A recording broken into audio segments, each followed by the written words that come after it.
First time I ever did stand-up comedy was at this venue, and it was something else. It was called 3 Pints Brew Pub. Oh, okay. At the time.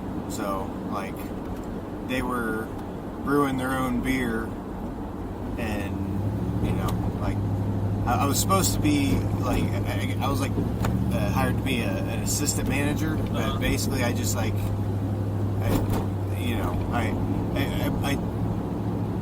I did my best. It was like one of my first jobs out of college, and part of my job was to, you know, put on events, I guess. And one of the cooks told me that, like, he did stand up from time to time, and he told me that he thought that I would be a good stand up, and that was all I needed to hear. And like, I was like, yeah, that was it. That was yeah, cool.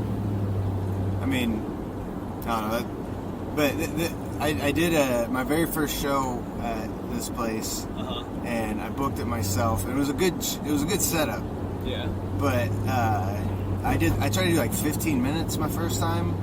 Really? It did not go well at all. Like, I thought it went well, but people were just mostly like just confused at what I was trying to say. Because I wasn't good at talking in public yet. Okay. When you How long have you been doing the lab in 1949? So I think the very first show was February 2nd, and then the first Wednesday show was February 6th. Oh. Like what year? Just this year? Yeah, last year. Yeah. Oh, wow, okay. A year will be coming up. Okay. So. Oh, I thought it's been going on longer than that. Oh, no way.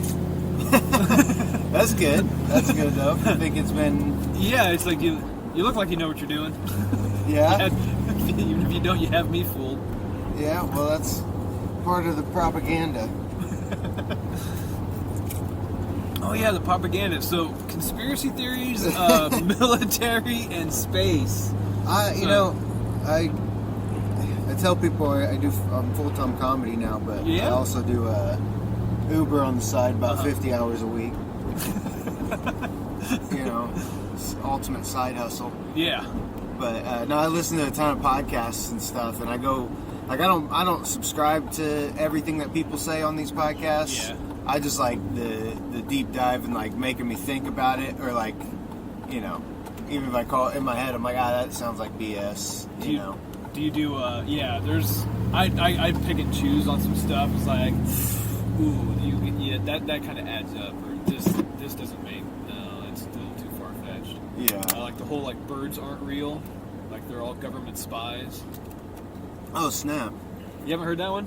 No. Oh man. There's like that whole conspiracy theory that the Illuminati is running the world. It's that secret like society of just like the. So then they just like make them shit because. Yeah, I know. Like they just need them to spy, but they still shit on everybody's cars. Yeah, that would be the most. Oh, I'd be so mad if that was true. Like out of all the conspiracies, that's the one I'd lose. I'd be like, so you're just spying on us, but you still have to shit on our cars, man. We had to make it look real. Yeah. Okay, whatever, dude. Like I just washed the thing. All right, I want my $12 back because I got the wax. Make it poop bouncy balls, so just like. Don't make it poop paint. People in LA are great. I loved LA for a year and a half. So you're out there for a year and a half. So you're originally from Indiana. Yeah. But you lived out in LA. What prompted you to move out there? Just lovely weather? I was working a job with a medical company. Okay. And basically, I traveled to different cities because of different hospitals and different things. I took the job because I knew like they needed somebody on the West Coast, and I knew like that job was after where we're going. So I got this job, and then just decided I wanted to go for this medical company because I could make more money. They were cool enough. Like I got to know a lot of people in the company, and I was lucky enough to have them send me. They sent me out to San Diego for 6 months, and then it was Houston for 6 months, and then LA for a year and a half, Chicago for 6 months, then to Indiana for personal reasons. But I did work from Indiana all the way to Kansas City at that time, so I was still all over the country. I was mostly in hospitals, but I drove the country. Where's the coolest place you've been to out of all those? Did you get to take advantage of like any like Chicago, LA, Kansas City, Houston? Man, LA is just awesome. It's crazy, and like I get why people would live there, and I get why people wouldn't live there. Yeah. If that makes sense. Yeah, it makes perfect sense. Like if you can just make the money and keep your mind right out there. And one thing that messed with my mind when I went to LA, I lived in Indiana for so long. Just every day is so great. Like that's why they're in good shape, because like if you don't work out one day, you got an opportunity the next day. Like if you miss a good day in Indiana, it could just be 2 weeks. You could miss 2 days because of just torrential rain or snow or ice. And you're like, no, I'm staying in. Yeah, this place does make it easy. LA was cool. I mean, I've been to New York. That was incredible, obviously. Sometimes the sidewalks in New York blew my mind more than anything. The amount of people? Or? No, just like how big the freaking sidewalks were in New York. I know that sounds stupid to me, but I'm like, this is the biggest thing ever. Like, that's the biggest draw to me for like LA and New York. Is like just feeling like you feel like you're at the place, where everybody's at. Yeah. I mean, I moved back to Indiana because I love Indiana. My family's here. I'm more of the mindset of like just do your craft wherever you are, and versus go run the rat race. I'd rather, I guess if it don't work out in comedy, I'd rather not work out in Indiana than not work out in LA. Right. I know that's negative, but like, well, it's actually smart. Yeah. Instead of just going out there, fail, and then they can call me. Is what I'm getting at. Yeah. Like I heard a quote, and I can't remember where I heard it. It's probably pretty common, but maybe Dom Irera said it on a podcast. But people go to Rome, Rome don't go to people. I'm not saying that everybody's got to come to my specific spot to see me, but you do your own thing until somebody asks you to come do a thing. You put yourself out there too and ask for shows and stuff, but the LA model felt like to me like it was just going to be like my mom would just see clips of me versus like seeing the whole process, and that's honestly more important to me. People like my mom and my family, like I still have that while I chase something that's, that most people wouldn't go for. That's good. So, I think I see it as it's a smart move, because if you can do it here, you can do it anywhere. You can do it exactly. And that was my thought, because like everybody says if you can make it in New York, you can make it anywhere. Well, if you're in the middle of New Mexico and you have 30 million followers, if you can make it, I'm sorry to pick on New Mexico, I'm not saying that. I'm just saying, like, if you're just like in a town, a town that nobody's ever heard about, and you make it, you can make it anywhere. Yeah. I mean, like I said, it's coming up on a year on 1949, and like, awesome.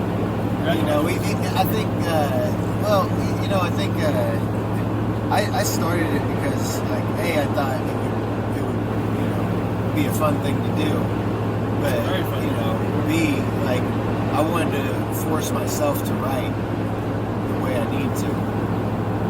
like, and again, I'm not saying, week in and week out, I have like the perfect thing ready to go, but I have a lot of things to,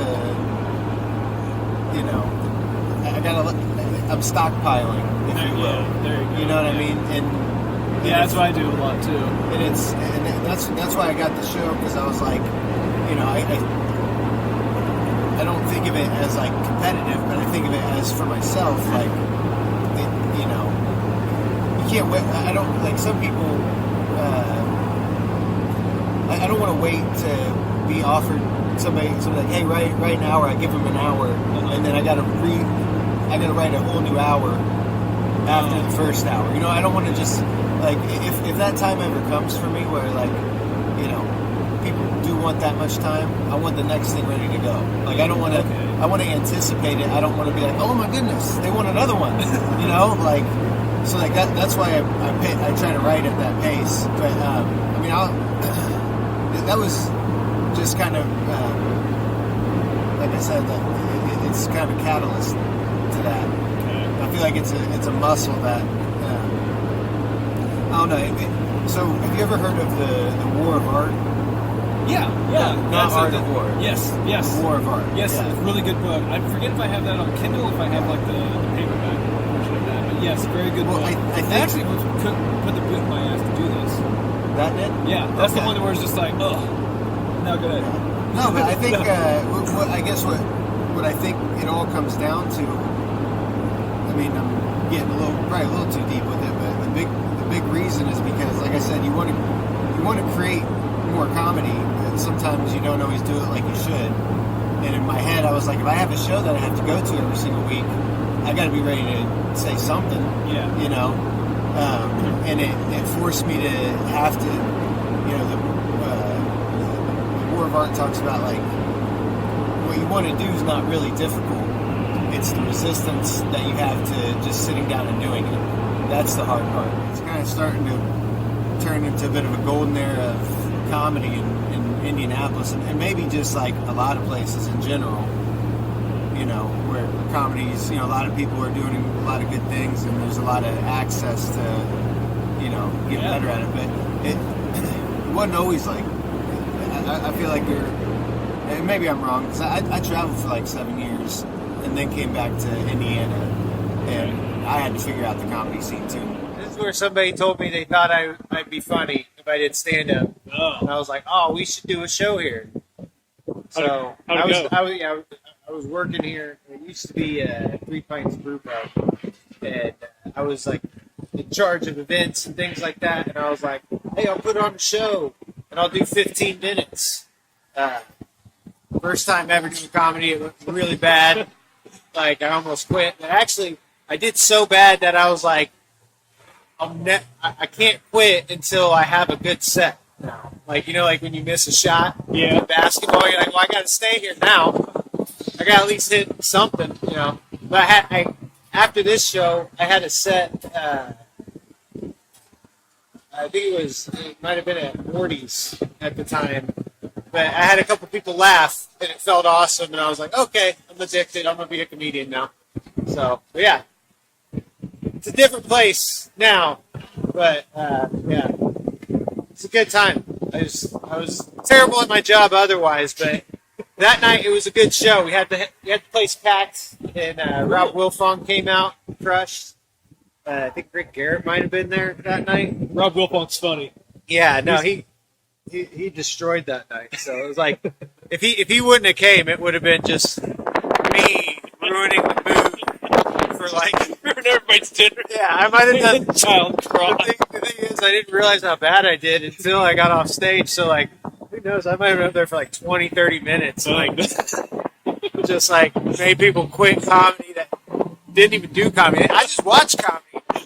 Mitch made me quit watching comedy. It was that bad. Like, oh yeah, this is the most humbling. This is the site of the most humbling night of my life. Humble beginnings. Awesome.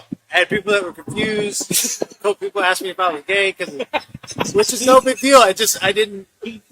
The words didn't come out that night the way I thought I'd said it. And that night I found out I was a really bad talker. No, the first night, the first time I did the show, like I said, from a show perspective, it was good. Like, I was bad, but that's not always bad. I was told by a buddy of mine from Chicago that, like, doing shows, like, he said, as long as I'm the worst comedian at my show, that's good. Like, everybody, okay, yeah. all my friends come out to see me. They can laugh at me for sucking, you know. So it's not always terrible to be the worst comedian at your show. So it was a good show. But the second time I did a show, they did it with a party in the same room almost. Like, lights on. Like they were doing good that night. So the comedy night ended after that. This was a one and done. Yeah. Like, one of your best sets I've seen you do was at 49. That's the only place I've really seen you do a set. I don't think I stayed to see you at Joker's. Home court, man. Yeah, you had the home court advantage. But like your jokes weren't hitting, but just like your reaction, like your response to your jokes not hitting was like funny. That was like. And that was like earlier that day I watched a video. I'll take the compliment. Yeah, earlier that day I was watching like a YouTube video of Johnny Carson bombing, and it was like his jokes weren't hitting, but like his just response to like he's like, I'm gonna have to fire that writer. No, dude, I think you said that too. I'd fire myself if I'm firing a writer. Like, that would suck.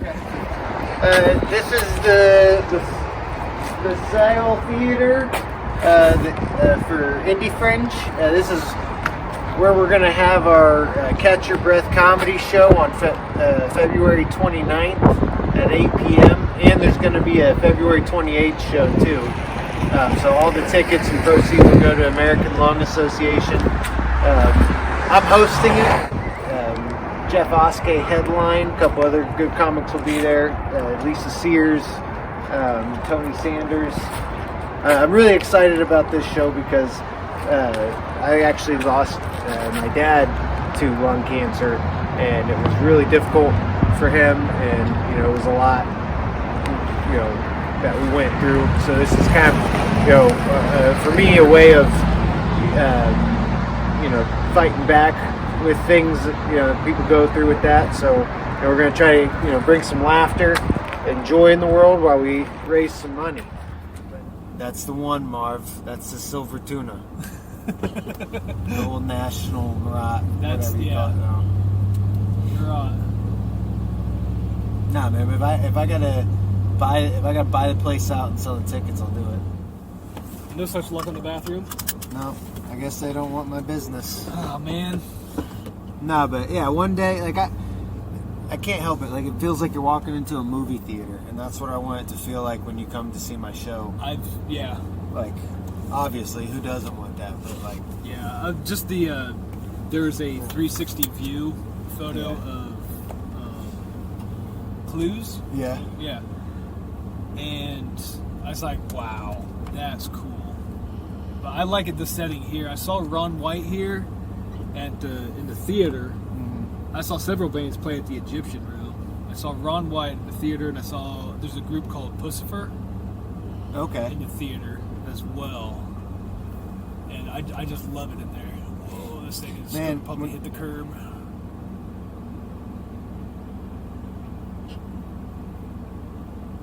This thing has a terrible... Short nose there. Yeah, this thing has a terrible turning radius, too. Oh, I can go. I hope I'm not blocking anybody's way. Honestly, like, the way I see myself getting there, my plan that I have is, like, when I get there, the show is gonna be about more than me. Like, there's gonna, like, if somebody comes to my show, I want them to also say just how funny the other, not saying I'm actually, yeah. If I book that out, I'm headlining. Yeah. Booking it out for somebody else. Yeah, that's dumb. No, but like I said, if I'm the worst comic at the show, like, that's fine. If I'm headlining, I won't be. But if I'm not, I haven't thought this fully through, but I'm gonna get there. But you want to be there. Now you just gotta, like, kind of trace your steps. Like, where I'm at now, I'm at the Fringe Theater. I gotta work my way up to the Murat.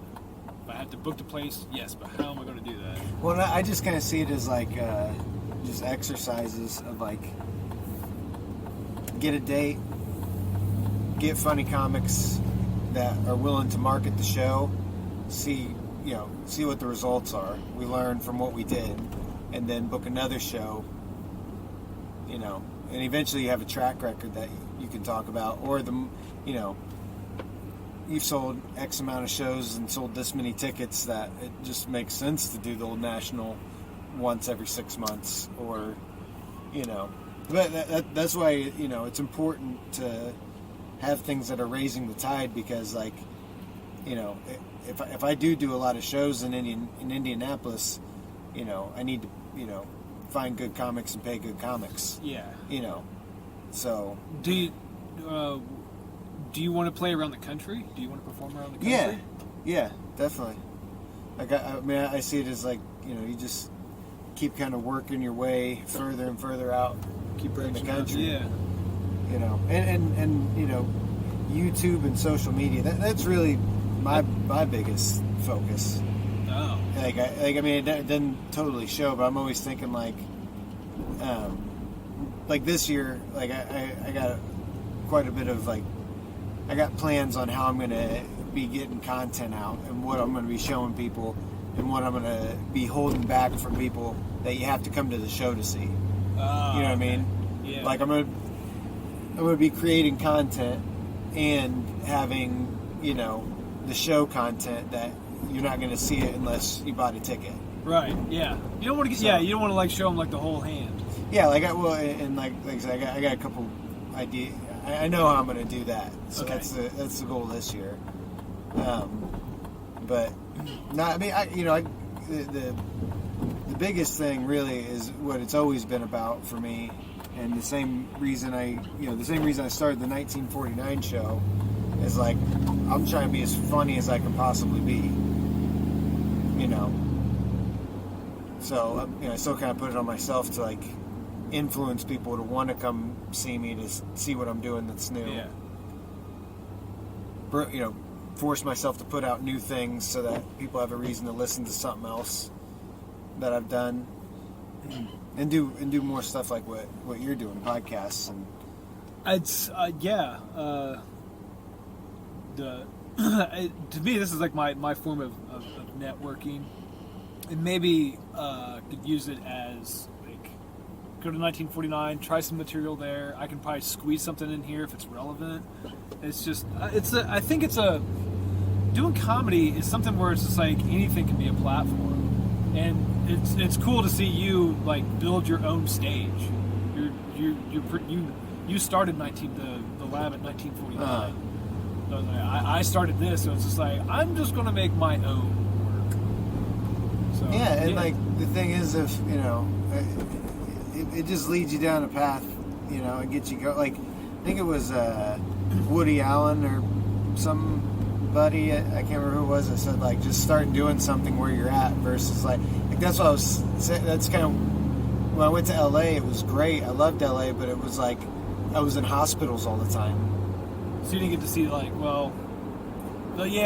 being in the hospitals would be depressing. Well, and not just that, but it was I wasn't actually out in LA doing comedy and things, and I wasn't getting to open mics like I needed to, and even when I did, I was, the 23rd person on the list, and I got 3 minutes, and it's when you start doing the math in your head, you're I'm never going to be funny, and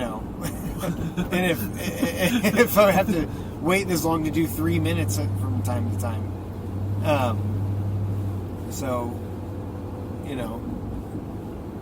it just forces you to do more and be better. Yeah. Which is fun. Yeah, it's military background. It was a unit slogan, unit motto. Yeah. Was find a way or make one. And that's what we're doing. So we couldn't find a way. We just made one. Well, and the thing is no matter what it is, the in the end, it's about getting people in seats And like that's why, like, you know, when I went out to LA, I was like, somebody's gonna discover me. I'm gonna be super funny, and they're gonna be like, this guy's too funny and too good looking to not be famous, and they're just gonna hold my hand all the way to the top. And I got out there, and it's like, I don't consider myself good looking in LA. No, you know, there's like a whole other breed of people out there. No, you know, and like everybody's funny in LA.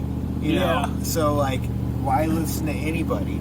Yeah. And you know, long story short, it's like you go through all that to get on Comedy Central, to get on Netflix or something, so that people come see your shows and buy a ticket. Yeah. But why? You know, you can just do that on all these social media platforms, get the people, and then you don't need to prove yourself. Yeah. You know, now you can not be funny at all, but you sell out. You can not. Maybe you don't have a good song, but you sell out. Yeah. You know, maybe your podcast, people are offended by it, and a lot of people want it shut down, but it sells out everywhere. Like, it doesn't matter. People can't stop you once people buy tickets. Yeah. To me, my thought process on it is to sell out to a crowd, you have to be genuine, authentic, whatever other synonyms you may have. Mm-hmm. It's like a relatability. And then it's just like you wouldn't have, people would be asking you. I like the idea of just like, hey, I'm going to rent that place out, I'm going to buy that place and rent it out, charge people to come see me, but eventually it's like, I don't want to do that all the time. I want people to come after me. Yeah. I want people to be like, hey, come along. I want you to approach, I want to work to the point where I have you like, hey, that was good, man. Bring that. I'm doing another host thing here. Like, I bring that set with you. Like, all right, cool. It's like, I haven't earned that yet. I haven't gotten there yet. I need to earn that. Well, and that's one of the turning points. It's like, oh, I got this. Somebody asked me to come here with them. It's like, that's a yes. I don't want to disappoint. But you gotta get around all the nervousness and everything. Well, we don't screw up. And I think it's like one of the Turning Pro things said on this podcast was like, the pro works in anticipation.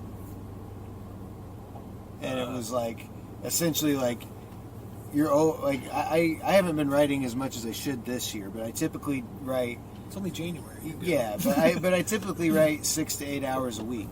Okay. Which may not sound like a lot, but it is. Yeah. Well, I mean, an hour and a half a day, yeah. Except on maybe Sundays sometimes. Give the brain a rest. Yeah, not write myself crazy, I guess, but. I know where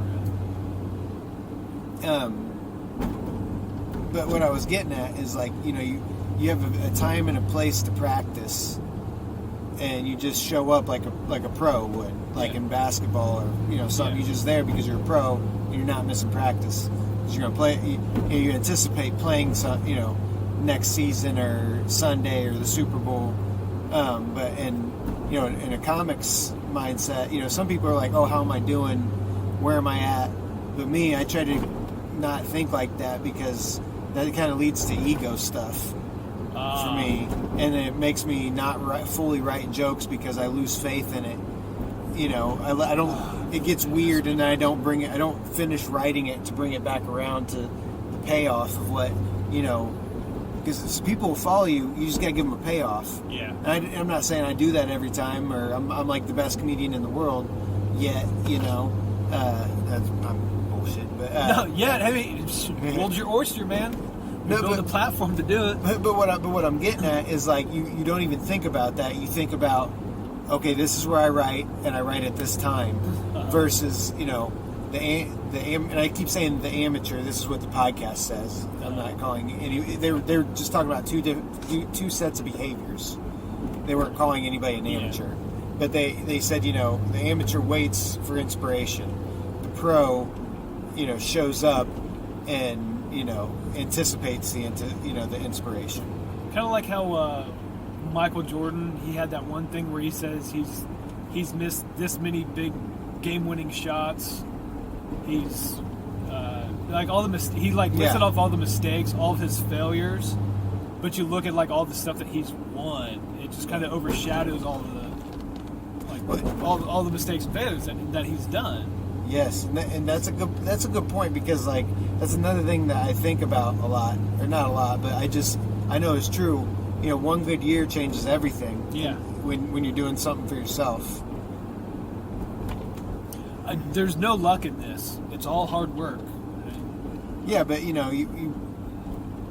if in 1 year a comedian does Conan, that maybe you're not rich and it's all said and done, but the trajectory's there. Yeah. The launch has started, if you will, or But again, in my head, I don't think about any of that.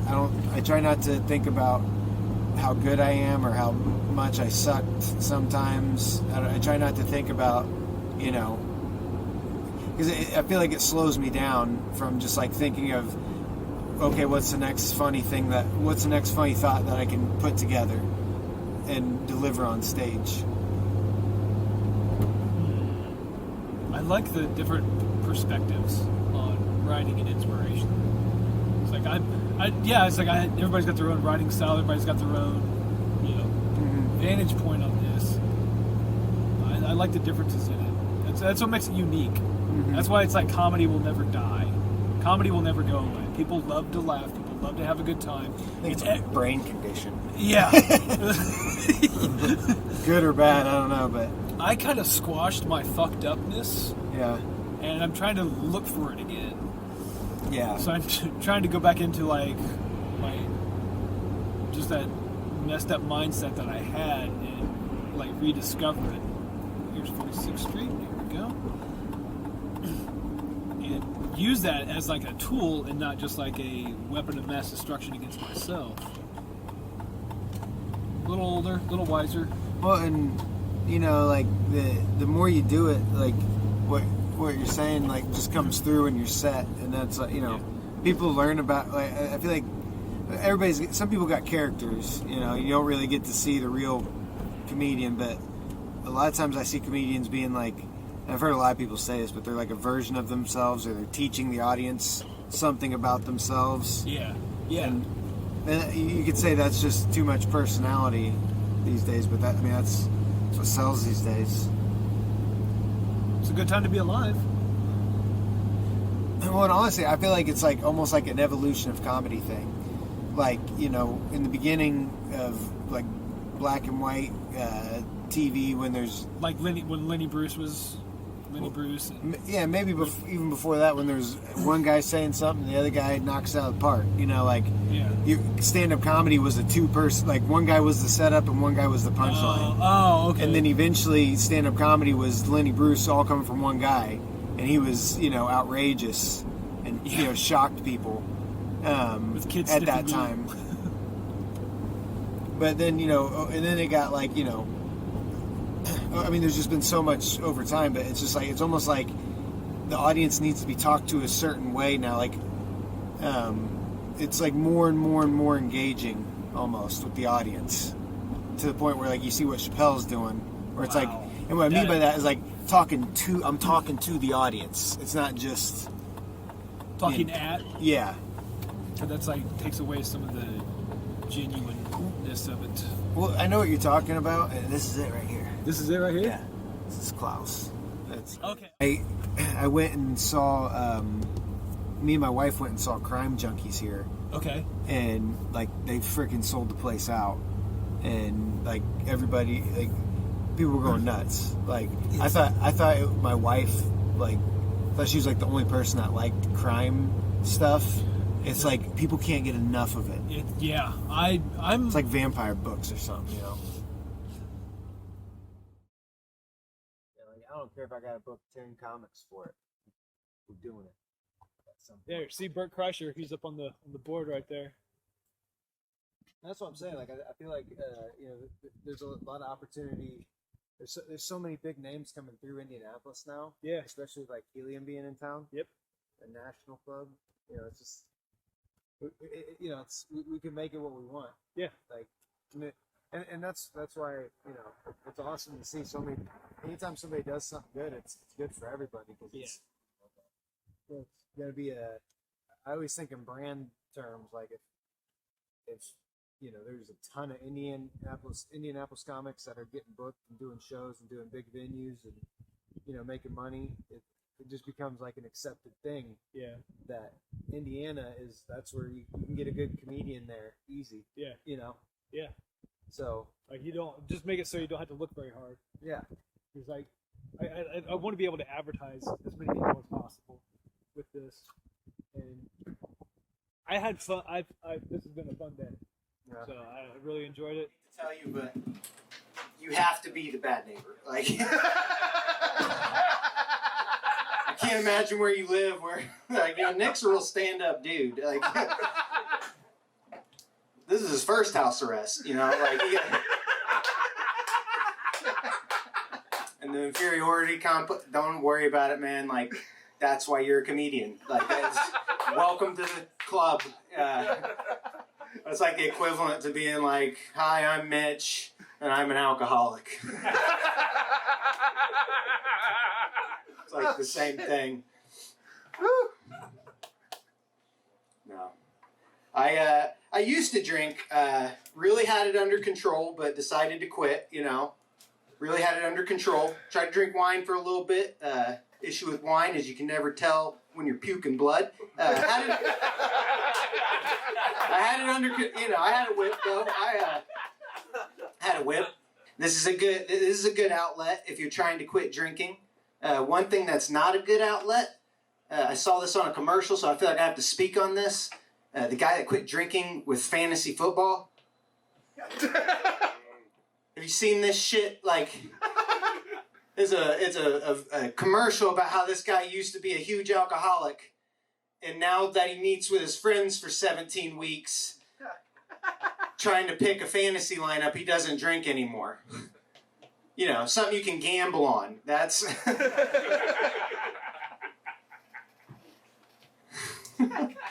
Yeah, that'll work. That should cover you. Yeah, no more alcohol. Just gamble on this stuff for 17 weeks.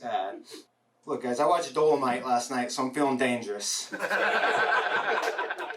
I decided the biggest thing, he had rhythm and he had a cane. Like, this injury's not serious, but this look like might stay,